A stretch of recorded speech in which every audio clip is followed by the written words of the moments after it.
दिल्ली धमाके की जांच कर रही एनआईए की टीम ने दावा किया कि जैश ए मोहम्मद से जुड़ा डॉक्टरों का आतंकी मॉड्यूल ड्रोन और रॉकेट से हमले की तैयारी में जुटा था, ठीक उसी तरह जिस तरह से हमास ने 7 अक्टूबर 2023 को इजराइल पर हमला किया था और वहां कत्लेआम मचा दिया था। हमास ने आत्मघाती ड्रोन और सैकड़ों रॉकेट से इजराइल के शहरों पर हमले कर दिए थे और उन हमलों में सैकड़ों लोगों की जान चली गई थी। और तो और हमास के लड़ाकों ने बड़ी संख्या में इजराइल के नागरिकों को बंधक बना लिया था। खास बात यह है कि जैश ए मोहम्मद से जुड़ा डॉक्टरों का आतंकी मॉड्यूल भी हमास की तरह ही दिल्ली और दूसरे शहरों पर हमले की प्लानिंग में जुटा था। दिल्ली में हुए आतंकी हमले की जांच कर रही एनआईए की टीम ने इसका दावा किया और इस बात की जानकारी दी कि हमास की तरह हमला कर आतंकी बड़ी संख्या में लोगों को मारना चाहते थे। कुछ रोज पहले एनआईए की टीम ने आत्मघाती हमलावर डॉक्टर उमर के साथी जसीर बिलाल वानी उर्फ दानिश को गिरफ्तार किया था और दावा किया गया कि उससे पूछताछ के दौरान एनआईए को आतंकियों के इस खतरनाक मंसूबे का पता चला। दिल्ली में हुए आतंकी हमले के मामले में एनआईए की टीम ने आत्मघाती हमलावर डॉक्टर उमर के साथी जसीर बिलाल वानी उर्फ दानिश को श्रीनगर से गिरफ्तार किया था। जांच में पता चला कि दानिश जम्मू कश्मीर के अनंतनाग जिले के काजीगुंड का रहने वाला है और सूत्रों के मुताबिक दानिश डॉक्टर उमर का बेहद करीबी है। दावा किया गया कि पूछताछ के दौरान उसने हमास की तर्ज पर दिल्ली में आतंकी हमले के प्लान से पर्दा उठाया। हालांकि सुरक्षा एजेंसियों ने दिल्ली में हमास की तरह आतंकी हमला करने के प्लान को फेल कर दिया, लेकिन एनआईए के सूत्रों ने दावा किया कि ड्रोन और रॉकेट से हमला करने के लिए आतंकियों ने पूरा खाका तैयार कर रखा था।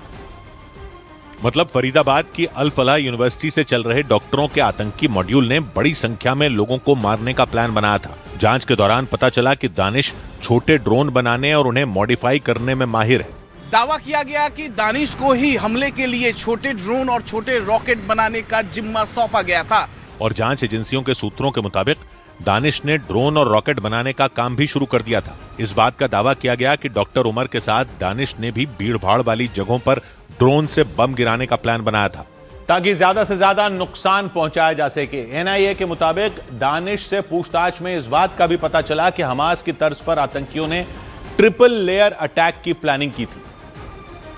मतलब आतंकियों ने 3 तरीके से देश की राजधानी दिल्ली को दहलाने की साजिश रची थी। एनआईए के सूत्रों ने दावा किया कि आतंकियों के इस ट्रिपल लेयर अटैक के पहले हिस्से के तहत भीड़-भाड़ वाली जगहों पर ड्रोन से हमला करना था। इसके बाद इमारतों पर रॉकेट से हमला करने की प्लानिंग थी। दावा किया गया कि ट्रिपल लेयर अटैक के तीसरे और आखिरी हिस्से में कार बम के जरिए तबाही मचाने का प्लान था। ठीक इसी तरह 7 अक्टूबर 2023 को चरमपंथी संगठन हमास ने इजराइल पर हमला किया था और वहां तबाही मचा दी थी। और सूत्रों के मुताबिक अपनी इस खतरनाक साजिश को पूरा करने के लिए डॉक्टरों का आतंकी मॉड्यूल जी जान से जुटा था। इस बात का भी दावा किया गया कि डॉक्टर उमर और दानिश ने इस साजिश को अंजाम देने के लिए कुछ पेशेवर लोगों से मदद भी ली थी। और जांच एजेंसियों के सूत्रों के मुताबिक दानिश कुछ लोगों के साथ मिलकर छोटे ड्रोन को आत्मघाती ड्रोन में बदलने के काम में जुटा था। आत्मघाती ड्रोन वो होते हैं जो हमला करने के साथ टारगेट पर किसी बम की तरफ फटते हैं। और दावा किया गया कि दानिश और उसके लोग छोटे ड्रोन को मॉडिफाई कर रहे थे ताकि वो अपने साथ करीब 40 किलो तक विस्फोटक ले जा सके।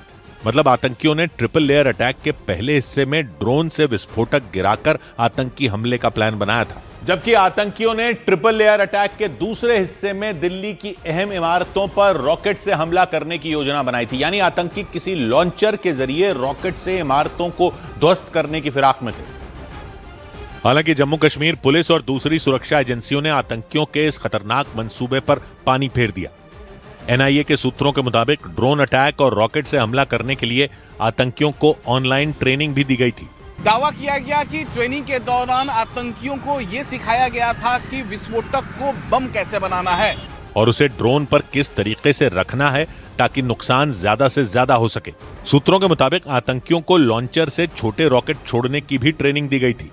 मतलब आतंकियों को ऑनलाइन ट्रेनिंग के दौरान छोटी से छोटी जानकारी दी गई थी। जांच एजेंसियों के सूत्रों के मुताबिक ट्रिपल लेयर अटैक के इन 2 तरीकों से आतंकियों ने भारत की आंतरिक सुरक्षा को नुकसान पहुंचाने की तैयारी की थी, लेकिन सख्त निगरानी और समय पर सामान न मिल पाने की वजह से आतंकियों की ट्रिपल लेयर अटैक की साजिश नाकाम हो गई।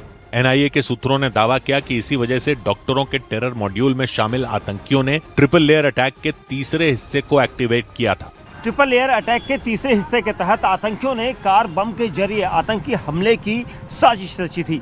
और सूत्रों के मुताबिक उसी साजिश के तहत डॉक्टर उमर ने 10 नवंबर की शाम को दिल्ली के लाल किले के पास आत्मघाती हमला कर दिया था।